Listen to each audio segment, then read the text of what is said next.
I'm going to create a database that shows all the different ways you can get into a car accident. Yeah? That's kind of cool, I guess.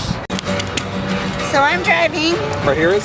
I'm driving. Okay. Drunk driver comes, hits me from behind, pushes me into the center divide. I spin, hit it, and end up facing traffic. Oh my God. That's awful. Were you injured? Yes, What happened with your injuries? I got a settlement. There you go. But was there permanent damage? I'm hoping not. I had a seizure. So Oh my God. Yeah, there was brain trauma. And It didn't shake any of the 80s leftovers out of me though. He ended up over here. He crashed also.